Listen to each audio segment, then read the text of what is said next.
promise of kings, we're going to look at David and the covenant of David. And as we see, the story is inching closer and closer to Jesus.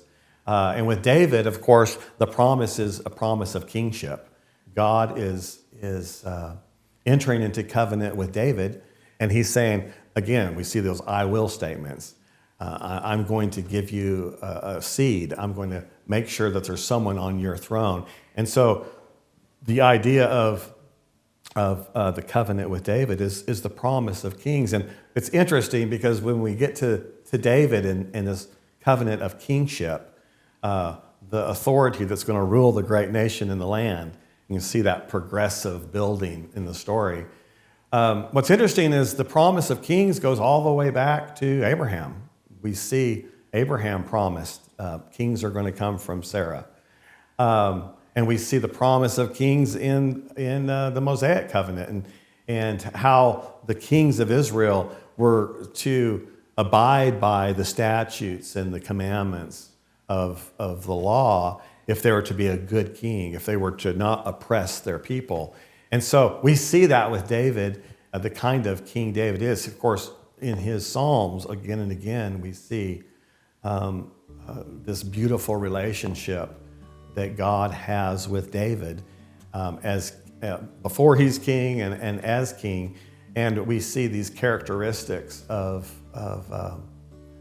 trusting and obeying God in the life of David. And in so many of his beautiful Psalms, we see this same thing where David celebrates the law of the Lord in Psalms 1 and 19 and 119.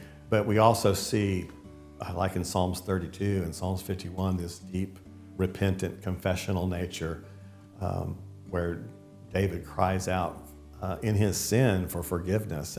And so we see in David this promise of kings, and we can't help but see in him this becoming new covenant and Jesus who's going to sit on David's throne, who's the promised forever one, if you will, this son who's going to sit on his throne forever.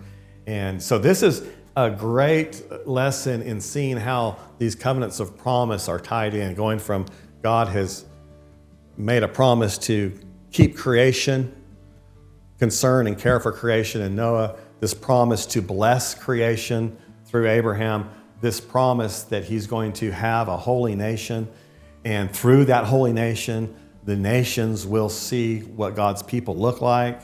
And David is this king, this promise of a king that's going to set up a kingdom that's going to rule forever. And so by the time we get to David, this fourth covenant of promise, we can just almost taste Jesus right around the corner because all these promises are stacking up and pointing towards him.